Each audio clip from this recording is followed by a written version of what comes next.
लाल कोठी के मेहराबी दरवाजे, खामोश दालान और रंग बिरंगे शीशों वाली खिड़कियां इस आवाज के शहर में जकड़े हुए नजर आते थे। मालूम नहीं ये आवाज लाल कोठी के किस हिस्से से उभर रही थी और किन तवील राहदारियों में सफर करके यहाँ तक पहुंच रही थी। इन लम्हात में न जाने क्यों मुझे ये कोठी एक भेदों भरी पुरस्कार इमारत नजर आई। दफतन दरवाजा चरचराहट से खुला और मैं चौंक गया। मेरे सामने वही अधेड़ उम्र मुलाजिम खड़ा था जिसकी सूरत मैंने आज कई बार देखी थी और पहचानने की कोशिश भी की थी। मुलाजिम ने अदब से झुककर मुझे सलाम किया और सवालिया नजरों से मेरी तरफ देखने लगा। मुझे अंदाजा हुआ कि वो मुझ पर बाजी ले गया है और मुझे शनाख्त कर चुका है। बैठ जाओ भाई। मैंने रंगीन कुर्सी की तरफ इशारा किया। जरा झुककर वो शख्स बैठ गया। मैंने कहा, अभी मैं सोच ही रहा हूं कि मैंने तुम्हें कहाँ देखा है, लेकिन मुझे तो ज्यादा सोचना नहीं पड़ा। मैंने सुबह ही पहचान लिया था कि आप मास्टर जहानी हैं। मास्टर जहानी के अल्फाज ने मेरे सर में धमाका सा कर दिया। मास्टर का लफ्ज उस दौर की यादगार था जो मैंने अटक जेल में काटा था। वहां मेरा वफादार साथी कालू जानी बड़ी अकीदत से मुझे मास्टर कहा करता था। उसकी देखा देखी बैरक के कई कैदी मुझे इसी नाम से पुकारने लगे थे। मैंने एक दिन कालू से कहा था, कालू, तुम तो मुझे इसलिए मास्टर कहते हो कि मैंने तुम्हें खंजर चलाने और लड़ने भिड़ने के गुर सिखाए, लेकिन ये उल्लू के पट्टे मुझे किस हिसाब से मास्टर कहते हैं? उसने अपने बेहद सफेद दांत निकाले थे और कहा था, ये कुत्ते के तखम आपको इसीलिए मास्टर बोलते हैं वड़ी कि आपके खतरनाक गुरों से बच सकें। एकदम ही बेशुमार यादें मेरे जहन में ताजा हो गई थीं और मैं हैरत से उस अधेड़ उम्र मुलाजिम की तरफ देखता चला जा रहा था। अचानक मेरे जहन में झमाका सा हुआ और मुझे याद आ गया। मेरे सामने मेरे जेल का साथी करमदीन खड़ा था। करमदीन हमारी ही बैरक में रहता था। मेरा नंबर 914 था और करमदीन का 810। वो शरीफ आदमी था। पड़ोसियों से होने वाले झगड़े में इत्तेफाकिया कातिल बन गया था। उसका धक्का खाकर एक उम्र रसीदा शख्स छत से गिर गया था और राहिए अदम हो गया था। ये वाकया करमदीन के गांव जिला गुजरांवाला में पेश आया था। करमदीन को 4 साल की कैद की सजा हुई थी। वो बड़ा हंसमुख और मिलनसार था। बड़ी नेक चलनी से जेल काट रहा था। उसके हवाले से बहुत सी यादें मेरे जहन में घुस आईं। करमदीन उठकर मुझसे बगलगीर हो गया। उसकी आंखों में आंसुओं की चमक थी। मैंने सबसे पहले उससे कालू के बारे में पूछा। करमदीन बोला, वो आपको बहुत याद करता था मास्टर। आपकी जुदाई ने उसका बुरा हाल कर दिया था। वो बीमार हो गया था। आपको याद होगा, जेलर आदिल खान ने आपके साथ साथ उसे भी बुरी तरह मारा था। उसकी कमर पर सख्त चोटें आई थी। उसका एक गुर्दा सूज गया था और पेशाब में खून आता था। जब तकलीफ ज्यादा हुई तो उसे अस्पताल भेज दिया गया। वहां वो 1.5-2 महीने रहा, फिर एक रोज भाग गया। इस बात को अब खासा अरसा गुजर चुका है। तब से उसके बारे में मुझे कुछ नहीं पता। मैंने करमदीन से पूछा कि वो कब रिहा हुआ, कहाँ रहता है, क्या करता है, वगैरह वगैरह। उसने इन सवालों के मुख्तसर जवाब दिए और बताया कि उसे सजा याफ्ता होने के सबब कहीं नौकरी नहीं मिलती थी, लिहाजा वो अपना आबाई शहर गुजरांवाला छोड़कर यहाँ से आलकोट चला आया। अब वो यहाँ लाल कोठी में नौकर है और उसकी बीवी भी यहाँ सफाई सुथराई का काम करती है। मैं और करमदीन देर तक बातें करते रहे। इस हवेली में करमदीन से ये इत्तेफाकिया मुलाकात बड़ी मुफीद साबित हो सकती थी। वो यहाँ के तारीक और अनजान गोशों से नकाब उठा सकता था। करमदीन ने मुझे ये बताया कि सफिया बेगम चौधरी साहब की इकलौती बीवी नहीं है। उसने बताया कि सफिया बेगम दूसरी है और वो 8-10 साल पहले एक मशहूर गुलकारा रही है। उसके गाने रेडियो और टेलीविजन से बजते थे। लोग इस नई गुलकारा की आवाज के दीवाने हो रहे थे और फिल्म वालों ने उसके पीछे भागना शुरू कर दिया था। लेकिन एक दिन अचानक उसने गाना खत्म कर दिया और चौधरी बख्त की बीवी बनकर लाल कोठी में आ गई। चौधरी बख्त की पहली बीवी कहाँ है? यही है। इसे मोटापे की बीमारी है। दीवारों का सहारा ले लेकर उठती और बैठती है। शाम के बाद जब आप खाना खा रहे थे, वो बरामदे में बैठी तंदासा कर रही थी। मुझे याद आ गया, ये वही फरवा अंदाम चौधराइन थी जिसे आज से पहर मैंने हवेली के पिछले सहन में भी देखा था। जब सफिया बेगम गुस्से से बेकाबू होकर लड़की को पीट रही थी तो ये चौधराइन भी वहीं मौजूद थी। करमदीन ने सिलसिला कलाम जोड़ते हुए कहा, इस बीवी से चौधरी साहब की एक लड़की और 2 लड़के हैं। दोनों लड़के विलायत में अपने बड़े चाचे के पास रहते हैं। लड़की लाहौर में पढ़ती है। चौधरी साहब की ये बीवी खानदान से है और अपने साथ बेशुमार जायदाद भी लाई हुई है। चौधरी साहब उसकी इज्जत करने पर मजबूर हैं। मजबूर हैं? क्या मतलब? मजबूरी हुई ना जी, जैसे आम चौधरी लोग होते हैं। चौधरी बख्श साहब भी शौकीन तबीयत के मालिक हैं। रात, 2 रात और कभी हफ्ते 2 हफ्ते के लिए औरतें यहाँ आती रहती हैं।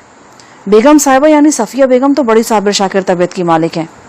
वो तो कभी कुछ नहीं बोलती, लेकिन बड़ी चौधराइन जी कभी कभी गुस्से में आ जाती हैं। बहरहाल ऊंची आवाज में बात तो उन्होंने कभी भी नहीं की। चौधरी साहब से ऊंची आवाज में बात करने के लिए बंदे के सीने में शेर का दिल होना चाहिए जी। तो क्या बहुत गुस्से वाले हैं चौधरी साहब? हाँ, आप तो ऐसे पूछ रहे जैसे आपको कुछ पता ही नहीं। मैं सच कह रहा हूँ, चौधरी से तारुफ ज्यादा वक्त नहीं गुजरा मुझे। करमदीन बोला, चौधरी साहब का गुस्सा नजर नहीं आता जी, मगर जब ये गुस्सा अपना काम दिखाता है तो बड़े बड़ों का पित्ता पानी हो जाता है। अल्लाह ऐसी मुसीबत में किसी को न डाले। तुमने तो सारी बातें बताकर मुझे हैरान ही कर दिया। मेरे तो वहमो गुमान में भी नहीं था कि चौधरी बख्त औरतों का शौकीन होगा। आप कैसी बातें कर रहे हैं जी, कि तो सभी जानते हैं अच्छी आवाज चौधरी साहब की कमजोरी है, और अच्छी आवाज वालियां भी। मेरा ख्याल था कि आप भी जानते होंगे। अगर नहीं जानते तो चौधरी साहब के लिए तोहफा क्यों लेके आते? तोहफा? क्या मतलब? मतलब जी वो लड़की जिसे आप फिल्म एक्ट्रेस बता रहे हैं। मुझे एकदम गुस्सा आ गया, लेकिन मैंने जब्त करते हुए कहा, तुमसे किसने कहा कि वो तोहफा है? मैंने अपने कानों से सुना है जी। अभी थोड़ी देर पहले बेगम जी और चौधरी साहब में बातें हो रही थी। कैसी बातें? करमदीन ने उठकर खिड़की बंद की और आहिस्तगी से बोला, आपके साथ बहुत पुराना नाता है जी। जेल के जमाने में कालू की तरह मैं भी आपकी जीदारी का आशिक रहा हूँ। दिल नहीं चाहता कि आपसे कोई भी बात छुपाऊं। दरअसल आज जब इतने अरसे बाद आपको देखा तो फौरन मेरा दिल चाहा कि आपके बारे में मालूम करूं कि आप यहाँ क्यों और कैसे आए हैं। शाम से थोड़ी देर बाद मैं जनान खाने की तरफ गया तो चौधरी जी और बेगम जी की बातें सुनने की कोशिश की। यहाँ तो कोई और ही बात चल रही थी। आपके साथ आने वाली मैडम जी का जिक्र हो रहा था। चौधरी साहब इसके साथ दिल बहलाना चाह रहे हैं, लेकिन बेगम जी एतराज कर रही थी। वो कह रही थी कि एक तरफ तो आप इलेक्शन में हिस्सा ले रहे हो, दूसरी तरफ अपनी मनमानियां भी करते जा रहे हो, और कुछ नहीं तो कम से कम इलेक्शन तक तो अपने आप को संभाल कर रखें। इन दोनों में कोई ऐसी वैसी बात अड़ गई, इन दिनों को ऐसी वैसी बात अड़ गई तो आपके लिए बड़ी मुश्किल हो जाएगी। चौधरी साहब नशे में थे। वो हंसकर बोले कि लाल कोठी से बात उड़कर कहाँ जाएगी, और फिर कौन सा मैं किसी के साथ जबरदस्ती कर रहा हूँ। कि तो मन मर्जी का सौदा है। अगर वो खाला भांजी मानेंगी तो ठीक है, वरना अपना कौन सा काम रुका हुआ है। करमदीन की बात सुनकर मुझे धचका तो लगा, लेकिन ज्यादा हैरानी नहीं हुई। मैं रास्ते में ही ये महसूस कर चुका था कि चौधरी बख्त रोशनी पर मुसलसल राल टपका रहा है। दर हकीकत उसने हमें लिफ्ट ही रोशनी की वजह से दी थी। वो एक मशहूर फिल्म स्टार थी। ऐसी तितलियां तो लाहौर के फिल्म स्टूडियोज में ही नजर आती हैं। चौधरी बख्त की तरह दूर दराज के इलाकों में रहने वाले लोगों के हाथ उन मॉडर्न तितलियों तक कहाँ पहुंचते हैं। ये तो चौधरी की लॉटरी निकल आई थी कि सिनेमा स्क्रीन का जगमगाता सितारा उसकी हवेली में चमकने लगा था। चौधरी गालिबन इस नादिर मौके को गंवाना नहीं चाहता था, मगर मुझे ये सब कुछ अच्छा महसूस नहीं हुआ। अलग सुबह नाश्ते से पहले मैं रोशनी और उसकी खाला महताब से मिला। रोशनी अभी अभी जागी थी। वो मेकअप के बगैर भी खासी खूबसूरत थी। चेहरा तरोताजा नजर आता था और नौखेज जिस्म किसी कमान की तरह तना हुआ था।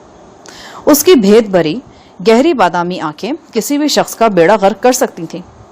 चंद रोज पहले फिल्मी यूनिट के साथ पेश आने वाले अलमनाक वाकयात का कोई असर उसके चेहरे पर नजर नहीं आता था, और न ही महताब के चेहरे पर।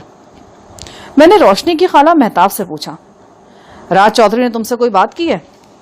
कैसी बात? रोशनी के बारे में। नहीं, कोई बात नहीं की। अगर वो कोई ऐसी वैसी बात करे तो मुझे बताना। जहांदीदा औरत मामले की तह तक पहुंच गई थी। तेवरी चढ़ाकर बोली, मैंने पहले ही कहा था कि खामा के चक्करों में ना पड़ो, सीधे लाहौर चलो। तुम लोगों ने तो मेरी बात ही नहीं मानी। फजूल में खुद को परेशान नहीं करो। मैं अपनी जिम्मेदारी पर तुम्हें यहां आया हूं, कुछ नहीं होगा तुम्हें। मैंने सख्त लहजे में कहा। महताब को मजीद बोलने की हिम्मत नहीं हुई। वो जानती थी कि हम खाली खोली बातें नहीं करते। वादी में वो हमें आग और खून के होली के खेलते देख चुकी थी। कत्लो गारत के वो दहशतनाक मनाजिर अभी तक उसकी आंखों में जमे हुए थे। खास तौर से रोशनी मुझसे काफी मरूब नजर आती थी। वो अब तक हर काम मेरे मशवरे से कर रही थी। ये देखकर मैंने बुरा मनाया कि वो जल्दी से मेरे पास आई और बोली, खाला आप भी कमाल करती हैं। ये जो करेंगे हमारे हक में अच्छा ही करेंगे, और फिर इनके होते हुए हमें किसी से क्या खतरा हो सकता है। मेरा मतलब ये नहीं था, मैं तो चाहती थी। मेहताब की बात अधूरी रह गई क्योंकि चौधरी बख्त लंबे डिग भरता हुआ कमरे में दाखिल हो गया था। वो शलवार कमीज पहने हुआ था, कुर्ता बहुत लंबा था। एक गर्म चादर से उसने बड़े स्टाइलिश अंदाज में अपना एक कंधा ढांप रखा था। हम सबको नजरअंदाज करते हुए वो रोशनी से बोला, रोशनी जी आओ, आप लोगों को लाल कोठी की सैर कराएं, इतनी देर में नाश्ता भी तैयार हो जाएगा। आप लोगों से चौधरी बख्त की मुराद रोशनी और उसकी खाला थी। मैं और दीगर लोग तो किसी ज़मरे में ही नहीं आते थे। चौधरी हम लोगों में से रोशनी को वही अहमियत दे रहा था जो एक हिदायतकार एक्स्ट्रा अदाकारों में हीरोइन को देता है। हीरोइन यानी रोशनी ने सवालिया नजरों से खाला की तरफ देखा, जैसे पूछ रही हो कि क्या इरादा है, चौधरी साहब के साथ जाना चाहिए या नहीं। खाला ने इस बात में सर हिलाया, हाँ जी, क्यों नहीं, आपकी लाल कोठी देखने का शौक किसे नहीं होगा। तो फिर आओ जी, हो जाए एक चक्कर, चौधरी ने कहा। खाला ने एक नफीस गर्म शाल रोशनी के कंधों पर डाली और उसे लेकर चौधरी के साथ चल दी। मैं और फिंग वहीं खड़े थे। दरवाजे के करीब जाकर रोशनी मुड़ी और बोली, आप क्यों खड़े हैं शाहजहां साहब, आप भी आइए ना। चौधरी बख्त के चेहरे पर एक लम्हे के लिए नागवारी नजर आई, फिर वो मसनूई मुस्कुराहट के साथ बोला, ओ आओ ना जवान, यहाँ को पर्दा शर्दा नहीं है, आ जाओ, शाबाश। मैं भी इन तीनों के साथ चल दिया। लाल कोठी वाकई एक अजूबा थी। वो एक देही इलाके में वाक़ थी, लेकिन उसकी तामीर किसी पुरानी मुगलिया इमारत जैसी थी। लंबी लंबी राहदारियां, गुलाम गर्दिशें, बड़े बड़े चौकोर कमरे, जिनमें से कुछ हवादार और कुछ इतने तारीक कि दिन में भी हाथ को हाथ सुझाई न दे। इस लाल कोठी में बहुत से तहखाने थे और जा बजा ऐसे छोटे छोटे सहन भी थे जिनमें हवा का गुजर होता था और न धूप का। इमारत का अंदरूनी हिस्सा बेहद पुरपेश था, बिल्कुल गोरख धंधे की तरह। कुछ समझ नहीं आता था कि हम किधर से जा रहे हैं और कहां से आ रहे हैं। दालानों के अंदर दालान थे और कमरे के अंदर घुसे कमरे थे। मालूम नहीं इन कमरों की महफूज तन्हाई में चौधरी बख्त और इसके बाप दादा क्या करते रहे होंगे और आइंदा यहाँ क्या कुछ होना था। लाल कोठी के अंदरूनी हिस्से में एक बहुत बड़ा मुस्ततील कमरा था। यहाँ फर्श पर चांदनी बिछी थी और रेशमी गांव तकिए लगे हुए थे। इस कमरे में मौजूद आलात मौसीकी से अंदाजा होता था कि यहाँ राग रंग की महफिलें जमती हैं। इस कमरे में एक बहुत बड़ी पेंटिंग ने मेरी तवज्जो खास तौर से अपनी तरफ मबजूल की। ये एक नर्मो नाजुक मुगय्यना की तस्वीर थी। मुगनिया की गर्दन गैर मामूली तौर पर लंबी थी। उसकी मखरूती उंगलियां सितार के तारों पर थीं और वो बहुत डूब कर कोई गीत गा रही थी। एक नौजवान जो अपने हुलिये और लिबास से तख्त हजारे का रांझा नजर आता था, उस गुलूकारा पर झुका हुआ था और इसकी लंबी गर्दन को बोसा दे रहा था। मुझे लगा जैसे ये तस्वीर एक फन पारा होने के साथ साथ चौधरी बख्त के मिजाज की तर्जुमानी भी करती है। वो अच्छी आवाज के साथ साथ अच्छी आवाज वालियों का भी शहदाई था। हम देर तक लाल कोठी में घूमते रहे। रोशनी का पांव अभी पूरी तरह ठीक नहीं था। वो लंगड़ाती हुई हमारा साथ दे रही थी। दोपहर के वक्त में लाल कोठी के फोन से लाहौर राब्ता करने की कोशिश करता रहा। मैं साहिल साहब से बात करना चाहता था, लेकिन कामयाबी नहीं हो रही थी। उनके घर का फोन मिल रहा था और ना ही ऑफिस का। थक हार कर मैंने गजाला के फोन के लिए कॉल बुक करा दी। कॉल बुक कराने के बाद मेरे दौरान खून में इजाफा हो गया। एक मुद्दत बाद मैं गजाला या चची फाखरा की आवाज सुनने वाला था। गजाला जो मेरे जिस्म की रूह थी और चची फाखरा जो मेरी रूह का कर्ब थी। दोनों माँ बेटी ने कितने मुख्तलिफ अंदाज में मुतासर किया था मेरी जिंदगी को। मैं यादों के इसी पुरशोर दरिया में डूब गया जिसका सर चश्मा गजाला का नाम था। 10-15 मिनट बाद जब घंटी बजी तो एकदम दिल में सरकश धड़कनें जाग उठी। ऑपरेटर ने फोन नंबर पूछने के बाद कहा, लीजिए लाहौर में बात कीजिए। हेलो, कौन? दूसरी तरफ से वही मुतरन्नम आवाज उभरी जो मेरे दिलो जान को हिला के रख देती थी। हेलो, कौन? मैं शाहजहां बोल रहा हूं। कौन? मैं शाहजहां बोल रहा हूं। दूसरी तरफ एकदम सन्नाटा तारी हो गया। बस एक तेज सांस की आवाज थी जो कुछ समझा रही थी और ना बता रही थी। फिर माउथपीस को हाथ से ढांप लिया गया। चंद सेकंड बाद वो दूसरी आवाज उभरी जो मेरे कानों में शहद के बजाय तेजाब टपकाती थी। ये चची फाखरा की आवाज थी। कौन है? बेहद चौंके हुए लहजे में पूछा गया। इस आवाज का तेजाब मेरे जिस्म की तमाम रगों में दौड़ गया। मैंने इतने जोर से रिसीवर क्रैडल पर पटका कि ऊँगता हुआ जरीगुल हड़बड़ा कर उठ बैठा। क्या वो उस्ताद साहब? कुछ नहीं, खोचस कुछ नहीं का मतलब ये कि कुछ हुआ है। मेरे ख्याल में मुझे आज लाहौर जाना पड़ेगा। काफी कोशिश के बाद भी साई साहब से राब्ता नहीं हो सका है। वो खिड़की से बाहर देखते हुए बोला, लेकिन मौसम तो बड़ा खराब है, अभी थोड़ी देर में बारिश शुरू हो जाएगा, गांव का कच्चा रास्ता कीचड़ से भर जाएगा। मैंने खिड़की से बाहर झांका। बारिश के आसार तो वाकई मौजूद थे। इसी दौरान में दोपहर का खाना आ गया। चची फाखरा की करख्त और यार आवाज सुनने के बाद तबीयत इतनी बदमजा थी कि कुछ खाने को दिल नहीं चाहा। बहरहाल मेज पर तो बैठना ही था। खाने के बाद मलाई और इलायची वाली सब्ज चाय का दौर चला। इसी दौरान में जरी गुल की पेशनगोई के ऐन मुताबिक बारिश शुरू हो गई। चौधरी बख्त बोला, मेहरबानो, ये जुमेरात की झड़ी है। इस झड़ी को पुराने लोग सूत की लड़ी कहते हैं, यानी शुरू होती तो फिर खत्म होने का नाम ही नहीं लेती। मतलब ये कि अब 2-4 रोज तुम लोग यहाँ सुकून से गुजारो, खातिर मदारात कराओ और आराम करो। आज रात हम तुम्हें अपनी प्यारी प्यारी एलपी का बहुत प्यारा गाना भी सुनाएंगे। इस रात लाल कोठी के अंदरूनी हॉल में गाने की महफिल जमी। गुलदानों में गुलाब के खूबसूरत सुर्ख फूल महक रहे थे, अगरबत्तियां जल रही थीं और साफ सुथरी जवान नौकरानियां हाथों में गजरे सजाए अपने रंगीन परांदे इधर उधर मटकाती फिर रही थीं। इन नौकरानियों में मुझे वो नौउम्र लड़की भी नजर आई जिसे कल से पहर सफिया बेगम ने बेदर्दी से पीटा था। उसकी कलाइयों में अब नई चूड़ियां नजर आ रही थीं। वो पंजाबी तर्ज का चमकदार शलवार कुर्ता पहने थी और खुश नजर आती थी। मिठाई वाली थाल लेकर वो सफिया बेगम के पास से गुजरी तो सफिया बेगम ने उसे अपने पास बिठा लिया। उसके बालों का जूड़ा दुरुस्त किया और शफकत आमिज लहजे में उससे बातें करने लगी। यूं लगता था कि वो अपने कल के संगदिलाना रवैये पर खुद भी शर्मिंदा है। वो इस मिजाज की औरत लगती नहीं थी। मालूम नहीं उसे कल क्या हुआ था। मौसीकी की यह महफिल करीबन 2 घंटे जारी रही। पहले लाल कोठी के 2 फनकार मुलाजिमों ने चिमटे पर टप्पे वगैरह गाए, फिर 3 लड़कियों ने ढोलकी पर शादी ब्याह के गीत गाए और रक्स का भी मुजाहरा किया।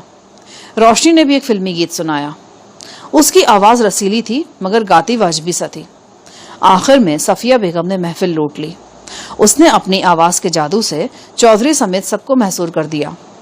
लोक गीतों के अलावा उसने दिलसोज आवाज में हीर भी सुनाई।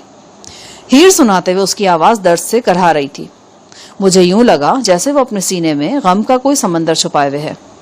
उसकी आवाज सुनकर मुझे वो गीत भी याद आ गया जो कल रात लाल कोठी के किसी हिस्से से उभरा था और दरो दीवार में गूंजने लगा था।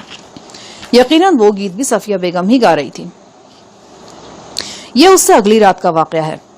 जुमेरात की झड़ी वाकई सूत की लड़ी साबित हो रही थी। हर तरफ पानी बह रहा था। लाल कोठी समेत इस गांव का राब्ता इर्द गिर्द के इलाके से कटा हुआ था। रास्ते बंद, टेलीफोन बंद, बिजली बंद।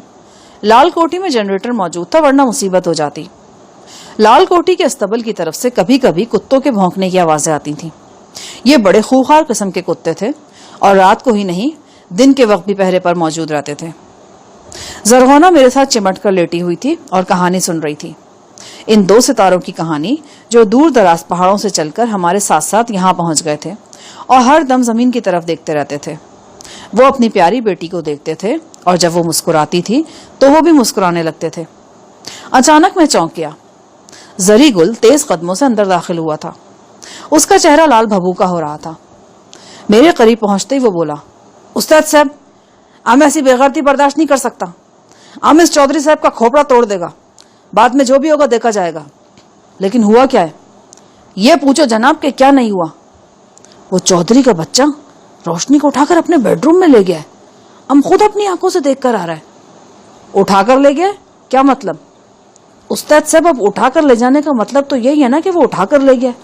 इस बदबख्त ने हमारे सामने लड़की को कंधे पर उठाया और अपने कमरे की तरफ चला गया। क्या बक रहे हो जरी गुल?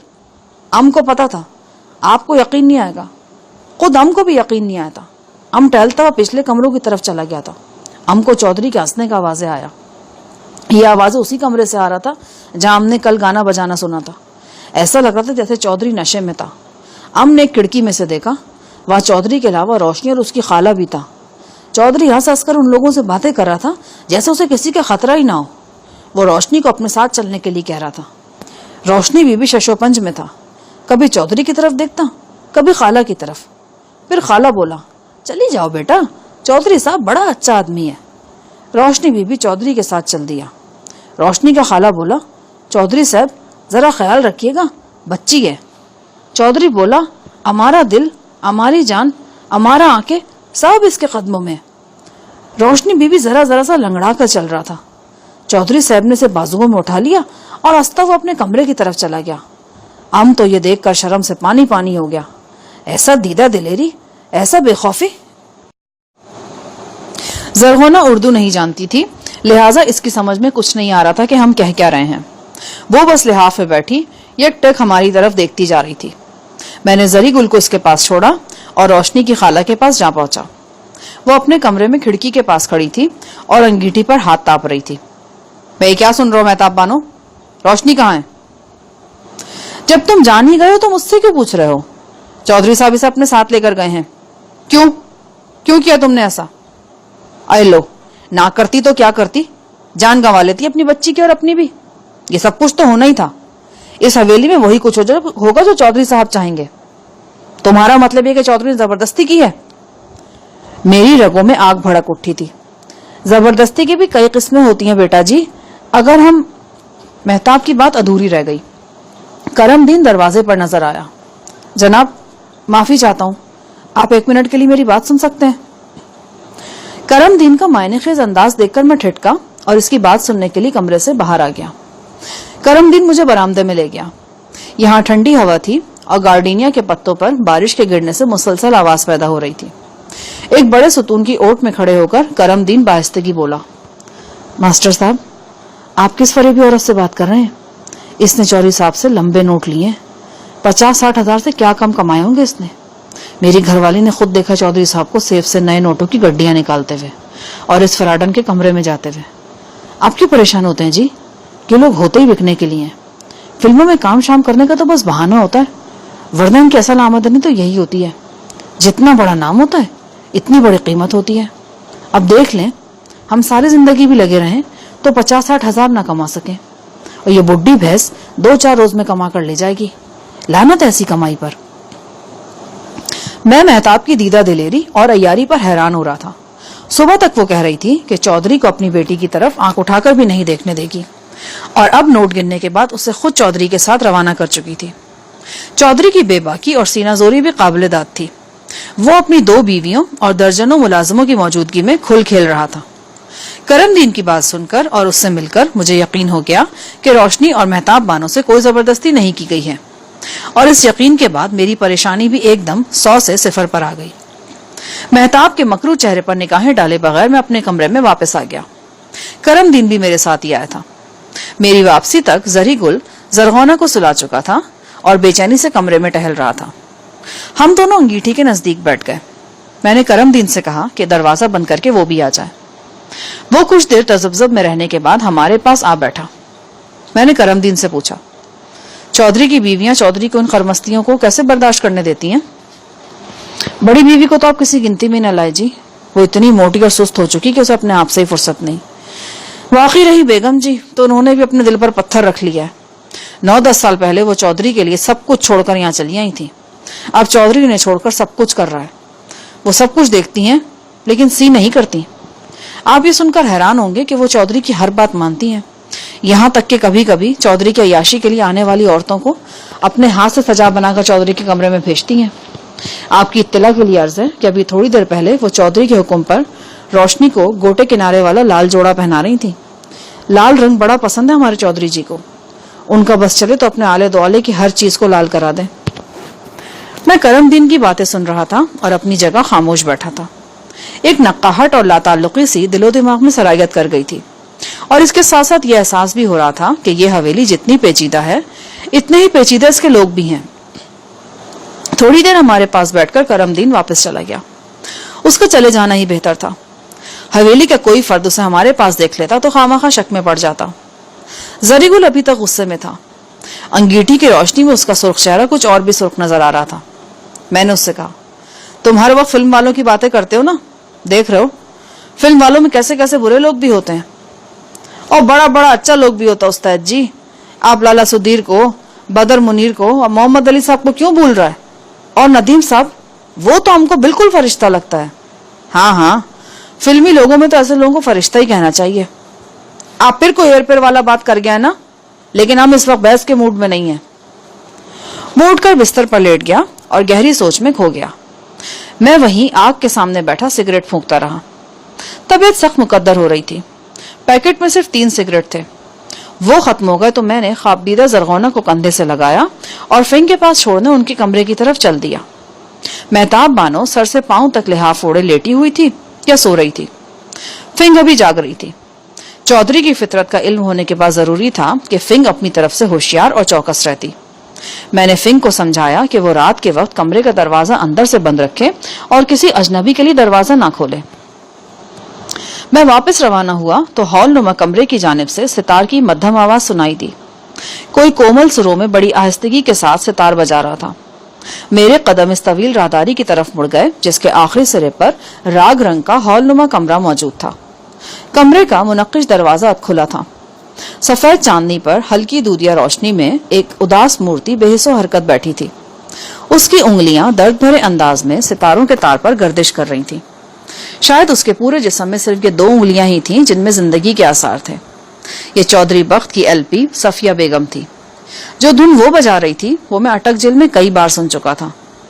اس کے بول کچھ اس طرح تھے: کدی عامل رانجھڑوے میں لک لک نیر بہاوا.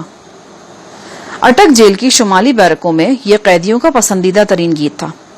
نہ جانے کیوں مجھے لگا جیسے یہ لال کوٹھی بھی ایک جیل ہے جس کی صاف ستھری بیرک میں بیٹھ کر صفیہ بیگم یہ گیت الاپ رہی ہے. میری یہ آہٹ سن کر وہ ایک دم چونک گئی تھی.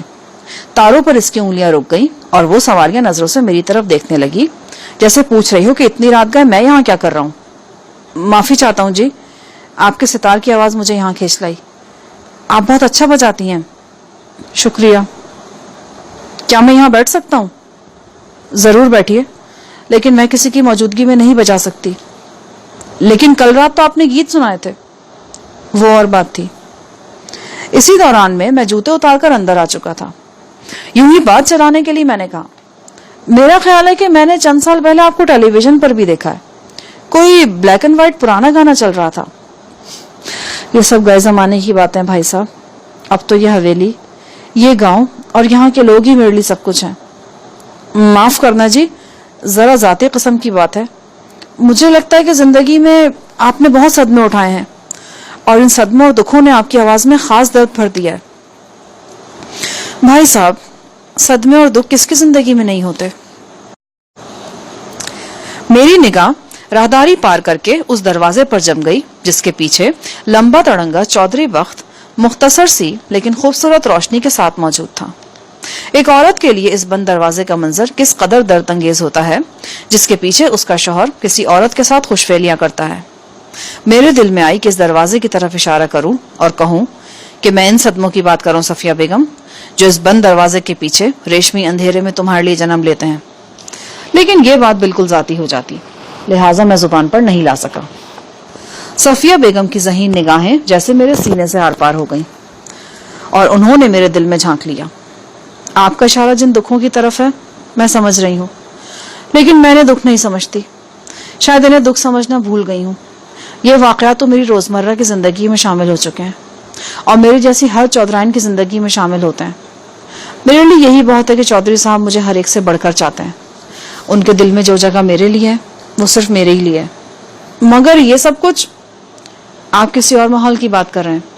ہم کسی اور ماحول کے رہنے والے ہیں. یہاں تو سب چلتا ہی رہتا ہے. کیا آپ سمجھتی کہ سب کچھ ٹھیک ہے؟ میرے سمجھنے سے کچھ نہیں ہوگا. جو یہاں مدتوں سے ٹھیک ہے وہ اب بھی ٹھیک ہے اور آئندہ بھی ٹھیک رہے گا. پھر آپ کسی اور وجہ سے دکھی. میری بات ادھوری رہ گئی. صفیہ بیگم چونک کر کوئی آواز سننے لگی. میں نے بھی غور کیا تو یہ مدھم آواز میری سماعت تک پہنچی. یوں لگا جیسے کوئی ہلکے سے کر رہا ہے. پھر مختلف آہٹیں سنائی دینے لگی جیسے 2 افراد آپس میں دھینگا مشتی کر رہے ہوں. یہ آوازیں کسی قریبی کمرے سے سنائی دے رہی تھیں. صفیہ بیتاب ہو کر اٹھی اور ہال سے نکل کر ننگے پاؤں آوازوں کی سمت بڑھی. اسے اپنے دوپٹے کا بھی ہوش نہیں رہا تھا جو فرش پر گھسٹتا جا رہا تھا. میں بھی غیر ارادی طور پر صفیہ کے ساتھ چل دیا. جو ہی ہم ایک سنسان راہداری میں بڑھے آہٹیں زیادہ واضح سنائی دینے لگی. صفیہ بیگم نے یکا یک ایک دروازے کو دھکا دیا اور ایک کشادہ کمرے میں داخل ہو گئی. میں بھی اس کے ساتھ ہی اندر آیا. ڈور کلوزر نے دروازہ اپنے آپ بند کر دیا. کمرے کا منظر حیرت ناک تھا. 2 افراد قالین پر گتھم گتھا تھے. ان میں سے ایک چودھری بخت کا چھوٹا بھائی چودھری ذیشان تھا، دوسرا ایک اس کا ہم عمر نوجوان تھا۔ چودھری ذیشان نے بڑی وحشت کے عالم میں کسی شے سے اپنے مد مقابل کا گلا دبایا ہوا تھا۔ میں نے دیکھا یہ بجلی کا موٹا تار تھا۔ چودھری ذیشان کا مد مقابل اوندھے منہ پڑا تھا اور ذیشان اس کی پشت پر سوار تار سے اس کا گلا بھینچتا جا رہا تھا۔ صفیہ ذیشان کو جھنجھوڑنے لگی، چھوڑ دو اسے، کیا کرتے ہو، یہ مر جائے گا۔ ذیشان نے کندھے کے زور سے صفیہ کو دور ہٹا دیا۔ صفیہ ایک بار لڑکھڑانے کے بعد پھر دبی آواز میں ذیشان کی منت سماجت کرنے لگی۔ ذیشان پر درندگی سوار تھی۔ میں نے صفیہ کا ساتھ دیا اور اس کے ساتھ مل کر دونوں نوجوانوں کو چھڑانے کی کوشش کرنے لگا۔ نیچے والا نوجوان سیدھا ہوا تو صفیہ کے ہونٹوں سے ہلکی سی چیخ نکل گئی۔ میں بھی دم بخود رہ گیا۔ نوجوان کا بایاں پہلو خون سے تربتر تھا اور قالین بھی داغدار ہو رہا تھا۔ یقیناً اسے کسی تیز دھار آلے سے زخم لگایا گیا تھا۔ پھر اس آلے پر بھی میری نظر پڑ گئی۔ یہ 9-10 انچ لمبا پیچکس تھا جو شیشے کی ٹوٹی ہوئی تپائی کے قریب پڑا تھا۔ پیچکس کا اگلا حصہ خون آلود نظر آ رہا تھا۔ یہ کیا کر دیا تم نے؟ یہ کیا کر دیا ذیشان؟ صفیہ خوف سے لرزتی آواز میں بولی۔ مضروب نوجوان نیم بے ہوش نظر آ رہا تھا۔ اس کی پتلیاں اوپر چڑھی ہوئی تھی اور گلے سے خرر خرر کی آواز نکل رہی تھی۔ چودھری ذیشان اب پیچھے ہٹ کر دیوار کے ساتھ کھڑا ہو گیا، مگر اس کی خوخار نظریں ابھی تک زخمی نوجوان پر ہی جمی ہوئی تھی۔ مجھے یوں لگا جیسے وہ ابھی چند لمحے بعد پھر اس نوجوان پر پل پڑے گا اور اس کے جسم سے رہی صحیح زندگی بھی نچوڑ لے گا۔ شاید صفیہ نے بھی خطرے کو محسوس کر لیا تھا۔ اس نے جلدی سے خون آلود پیچکس اٹھایا اور اسے ایک اونچی الماری کے پیچھے پھینک دیا۔ پھر اس نے کمرے کا دروازہ اندر سے بند کیا اور ایک بار پھر ہراساں نظروں سے زخمی نوجوان کی طرف دیکھنے لگی۔ نوجوان کے گلے سے آواز نکلنا بند ہو گئی تھی۔ ہائے اللہ، اب کیا ہوگا؟ اگر یہ مر گیا تو؟ بڑا ڈھیٹ تخم ہے اس کا، اتنی آسانی سے نہیں مرے گا۔ چودھری ذیشان پھنکار کر بولا، خون بھی تو دیکھو کتنا نکل گیا ہے۔ کچھ نہیں ہوگا، ذرا سا زخم آیا سے، تم خواہ وائے لانا شروع کر دینا۔ صفیہ ایک دم سہم کر چپ ہو گئی۔ ذیشان نے بڑی بے رحمی سے مضروب نوجوان کو ایک بار پھر اوندھا کر دیا۔ وہ مجھ سے مخاطب ہو کر بولا، ادھر آ بھائی، اس کے دونوں بازو موڑ کر رکھ۔ میں نے اس کی ہدایت پر عمل کیا۔ اس نے الماری سے ایک ازار بند نکالا اور نوجوان کے ہاتھوں کو پشت پر بڑی مضبوطی سے باندھ دیا۔ پھر اس نے تہمکانہ لہجے میں صفیہ سے کہا کہ وہ الماری سے دوسرا ازار بند ڈھونڈے۔ ڈری سہمی صفیہ نے کسی معمول کی طرح اس کی ہدایت پر عمل کیا اور ایک ریشمی ازار بند ڈھونڈ لائی۔ اس ازار بند سے نوجوان کے پاؤں باندھے گئے۔ اس کے منہ میں بھی کپڑا ٹھوس دیا گیا تاکہ وہ آواز نہ نکال سکے۔ اندر غسل خانے سے کپڑا لا کر یہ خون صاف کر دو اور اس پر غالیچہ بچھا دینا۔ ذیشان نے صفیہ کے لیے نیا حکم جاری کیا۔ صفیہ نے خشک ہونٹوں پر زبان پھیر کر اس بات میں سر ہلا دیا اور کپڑا لینے کے لیے غسل خانے کی طرف بڑھ گئی۔ رشتے کے لحاظ سے وہ ذیشان کی بھابھی تھی، لیکن وہ اس سے بڑے روب سے مخاطب تھا۔ وہ بھی ذیشان سے مروب نظر آ رہی تھی۔ شاید یہ اس منظر کا نتیجہ تھا جو ہمارے سامنے تھا۔ صفیہ کپڑے سے قالین صاف کرتے ہوئے لرزہ آواز میں بولی، اب کیا کرنے لگے اس کے ساتھ؟ تہخانے میں لے کے جا رہا ہوں۔ کیوں؟ ایسوں کے لیے ایسی جگہ ٹھیک ہوتی ہیں۔ لیکن ہوا کیا تھا؟ بہت کچھ ہوا تھا، ابھی ٹھہر کر بتاؤں گا۔ پھر وہ اکھڑے ہوئے لہجے میں مجھ سے مخاطب ہوا، چل بھائی ذرا میری مدد تو کر، اس کو کندھے پر اٹھا اور میرے ساتھ آ۔ اس کے حاکمانہ انداز نے میرا خون کھولا دیا، لیکن یہ موقع تنفن دکھانے کا نہیں تھا۔ میں نے چودھری کے ساتھ مل کر بے ہوش نوجوان کو کھڑا کیا اور کندھے پر لاد لیا۔ وہ خاصا صحت مند تھا۔ اس نے نفیس کپڑے کی نیلی شلوار قمیض اور دیہاتی سٹائل کی چمکدار واسکٹ پہن رکھی تھی۔ بالوں میں خوب تیل لگا ہوا تھا۔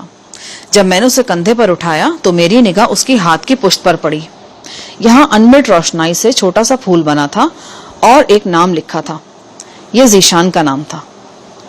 چودھری ذیشان نے اپنی لمبی گرم چادر قالین سے اٹھائی اور جھاڑ کر دوبارہ کندھوں پر رکھ لی۔ اس کے چہرے پر بھی چوٹوں کے مدھم نشان نظر آ رہے تھے۔ اپنی قمیض کی جیب ٹٹول کر اس نے چابیوں کا ایک وزنی گچھا نکالا اور مجھے اپنے پیچھے آنے کی ہدایت جاری کی۔ کمرے کے ایک بغری دروازے سے نکل کر ہم تنگ و تاریک راہداری میں پہنچے۔ آثار سے اندازہ ہوتا تھا کہ یہ بلند و بالا راہداری بہت کم استعمال کی جاتی ہے۔ اس لال کوٹھی میں ایسی راہداریاں اور غلام گردشیں جال کی طرح پھیلی ہوئی تھیں۔ ایک گورکھ دھندا تھا، سمجھنے کا نہ سمجھانے کا۔ خاموش شاہداری میں ہمارے قدموں کی آواز گونج رہی تھی اور ہم یوں آگے پیچھے چلے جا رہے تھے جیسے مالک کے پیچھے ایک ادنا نوکر بوجھ اٹھا کر چلتا ہے۔ ایک مقام پر راہداری ختم ہو گئی۔ یہاں دیوار پر سنہری دستوں والی 2 بڑی بڑی برچیاں کراس کی شکل میں آویزہ کی گئی تھیں۔ اس کراس کے عین نیچے تہخانے کا دروازہ موجود تھا۔ ذیشان نے ایک لمبی چابی سے دروازے کا بھاری بھرکم قفل کھولا اور مجھے لے کر سیڑھیوں پر آ گیا۔ تاریک دیوار پر ہاتھ پھیر کر اس نے لائٹ کا سوئچ آن کیا تو تہخانے کا منظر نگاہوں کے سامنے آ گیا۔ نیچی چھت والا یہ ایک نہایت محفوظ قسم کا تہخانہ تھا۔ سیڑھیوں کے نچلے سرے پر ایک اور بھاری بھرکم دروازہ موجود تھا۔ تہخانے میں پرانے دیہاتی فیشن کے 2 نواڑی پلنگ پڑے تھے اور چند ایک بوسیدہ لحاف نظر آ رہے تھے۔ نوجوان چودھری کی ہدایت پر میں نے زخمی کو ایک پلنگ پر ڈال دیا۔